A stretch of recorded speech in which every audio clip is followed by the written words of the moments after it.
you're seeing increases in dopamine, norepinephrine, and epinephrine that are 2 to 3x above baseline. This is huge. For some reason, as humans, we like these creature comforts of massages, which are great. The sauna, which is great, although if you crank it up really hot, it's work at some level. You can get better at sweating. You can get better by doing more sauna. You get it to be a better sweater, which means that you can cool more easily, even in clothes or if you're out running or hunting or doing anything.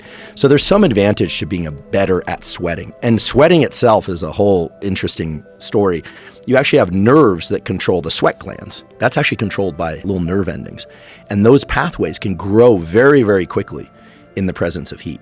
So what I've been trying to do is learn how to dump heat better. If people get 11 minutes of deliberate cold exposure per week total, and this is divided up into sessions of 1 to 3 minutes or 4 minutes even, so it's not 11 minutes all at once, they fundamentally change the amount of brown fat that they have, which means they fundamentally change the number of mitochondria in the brown fat, which means they fundamentally change their thermogenic properties of their body, increase their metabolism. The people who don't like cold say, well, the increase in metabolism wasn't enough to offset more than a few bites of a bagel or something. But that's not the point, really. This increase in thermogenesis allowed people to be more comfortable in cold environments, even when they're not in the cold. And then people say, well, who cares, right? I'll throw on a jacket. But the ability to be comfortable in the cold correlates with a bunch of other important immune functions and metabolic functions and insulin sensitivity, which is a good thing. And the inability to do that is likely to not be healthy for us. 57 minutes per week is the threshold for sauna. So if people get 57 minutes per week of uncomfortably warm but safe sauna exposure, they can get very similar effects. And then that gave rise to this question I always said, do you end with cold or do you end with heat? End with cold because then your body's forced to warm itself back up. First of all, I've always avoided putting my head under until the very end in the cold. Turns out that if you put your face in the water right as you go in, you activate the mammalian dive reflex. And this reflex increases the so-called parasympathetic activity of the autonomic nervous system, which is just nerd speak for it lowers your heart rate, it makes you calmer, and it makes you better able to tolerate stress. A lot of people that do deliberate cold get headaches, they don't feel good, and a lot of times it's because they slowly immerse themselves up to the neck.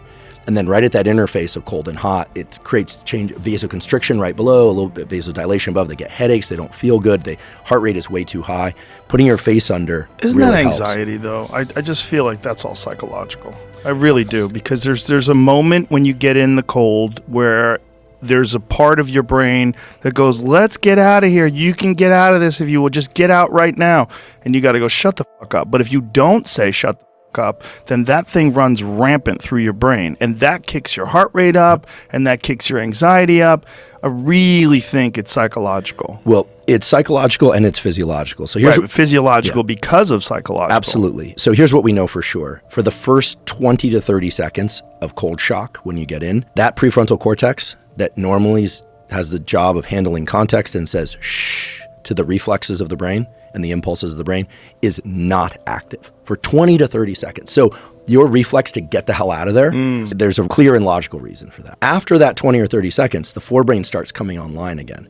That's your opportunity to start negotiating with yourself of, oh, this is actually good for me. I can handle this. I got through that, so I can get through the next one. When you go in the cold for a very brief period of time, 1 to 3 minutes, and it's shockingly cold, you have to catch your breath, stabilize your mind. That evokes a dopamine, epinephrine, and norepinephrine release. These three things together are called the catecholamines. Those normally would increase from a cup of coffee and a hard sprint for 10 to 30 minutes, maybe an hour.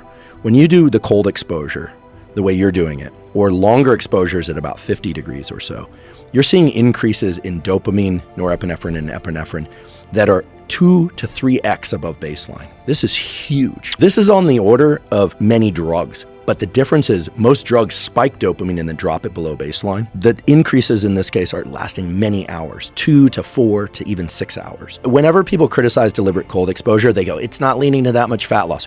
Granted, but to my knowledge, there is no drug, nor is there any conventional forms of exercise that increase the catecholamines to that level for that long.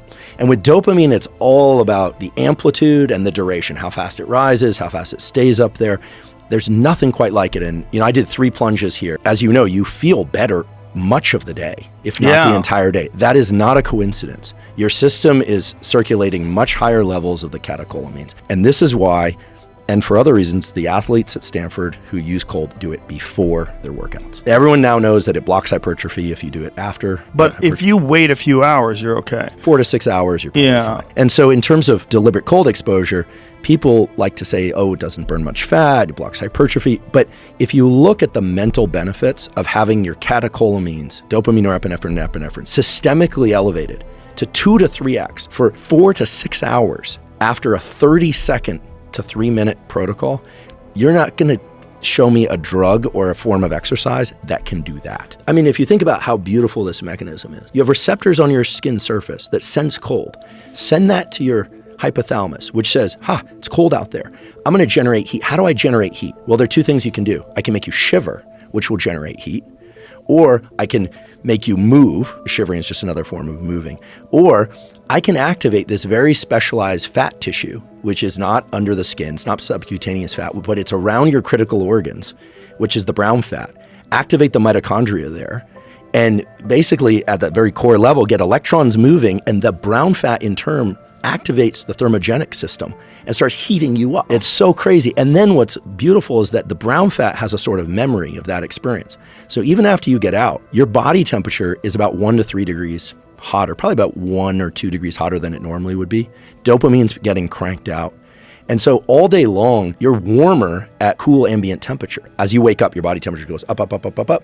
And then whenever you achieve a sort of a dip in energy in the afternoon, there's probably one time in the afternoon, whether or not you need a nap or not, that you feel a little bit lethargic and then you kind of come back. That represents the peak in your body temperature for 24 hours. In fact, most people, if they want to figure out their sort of optimal bedtime, you just look at that number.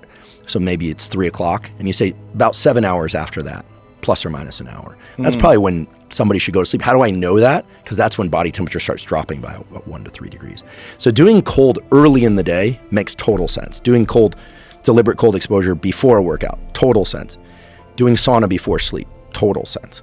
The cold in the morning, the other thing that it does when I get out is it makes me like really fucking happy, which is what you were talking about with the dopamine raise. It's so significant. I mean, it is a joy of life feeling. The people that are trying to avoid it because, fucking, it doesn't do anything, and you shut up. Just do it.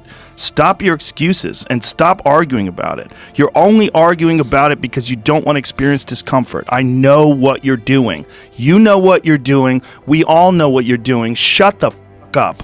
Just get in there. Just do it. It's great for everybody. If you could sell that shit in a pill, it would be so valuable. I mean, how many people are on SSRIs and they're like, I kind of feel better? First of all, I completely agree with you. Patients of hers who got sober using cold plunges. You say, well, how did they get sober using cold plunges? You just, taking one addiction and replacing it with another? No. What's very clear is that when you're suffering or you're lazy or you're procrastinating, doing something that's harder than the state that you're in bounces you back much faster. Yes. This is all based in the dynamics of dopamine. You know how people are procrastinating to write something and they start cleaning the house? Something they normally don't want to do. It turns out if you do something that's even harder than the thing that you're trying to avoid, all of a sudden you're able to do that. And you're like, oh, okay, well, it's just psychology, right? No, it's not psychology alone. It's psychology, but once dopamine is deployed at that level, you're a different person.